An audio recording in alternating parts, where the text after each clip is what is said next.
6:53. Paying tribute to fallen war heroes through song has been a typical means of commemoration throughout history. But what about doing it on top of England's highest peaks? That's exactly what one choir have been doing, as they embark on a singing tour of the Lake District Fells to honour a unique war memorial. Our correspondent Robert Hall joined them as they climbed their final summit. In native regions I foretell. On the rocky slopes above Borrowdale, a line of walkers is snaking upwards. They're among thousands visiting the Lakeland landscape this summer, but these visitors are on a mission.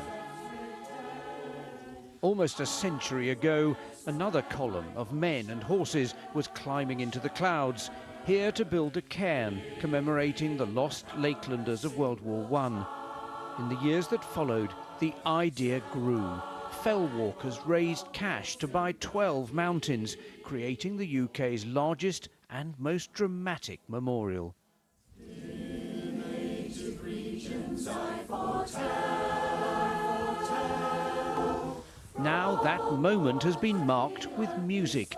Over the past 3 months, more than 60 singers have walked 25 miles and climbed a total of 3,000 feet to reconnect with the past.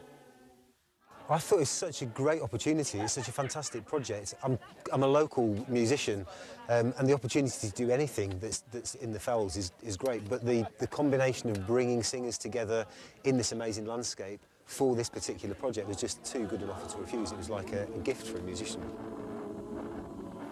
The song cycle is just one in a series of commemorations.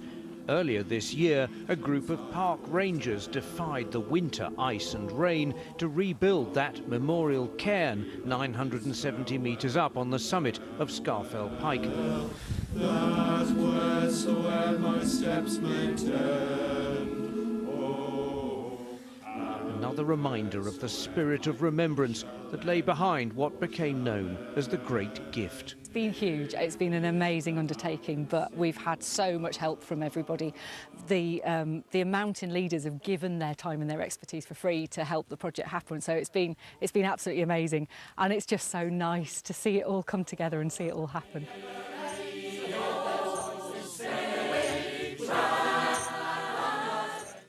The choir have called themselves the Fellowship of Hill, Wind and Sunshine, words used by the poet and mountaineer Geoffrey Winthrop Young when he handed the Fells to the nation. A century on, his great-nephew joined this celebration. I've taken it for granted all my life, but it's good to be doing it again now, to do this singing about it all, just to remind us what an inspirational gesture it was.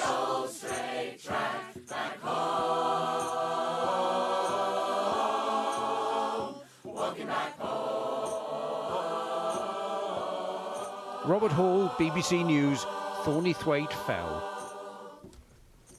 Oh, I love that. Wouldn't it be great if you were climbing up there and you met that lot at the top? Beautiful. Very relaxing. And finally this evening, the choir that scaled new heights to mark the 100th anniversary of the end of the First World War. The 60-strong group climbed 9 peaks in the Lake District, including England's highest spot, Scafell Pike.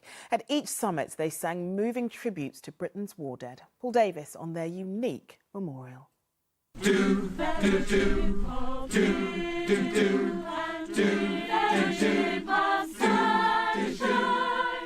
In a year of events to mark the 100-year anniversary of the end of the Great War, none surely will be more spectacular, joyful or ambitious. Upon this mountain summit we are met today.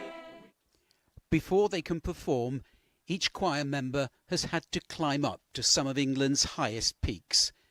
Each of these summits is considered to be a war memorial. At the end of the First World War, they were gifted to the National Trust to honour the men from the Lake District who didn't come home.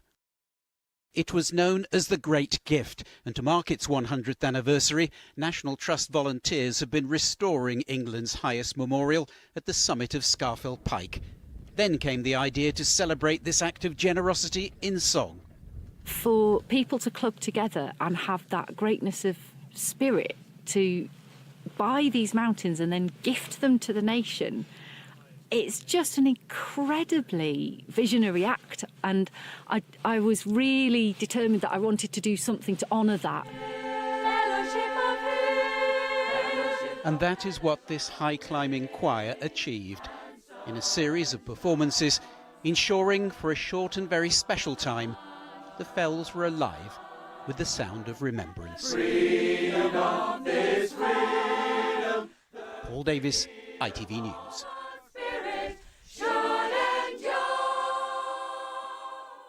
Just beautiful.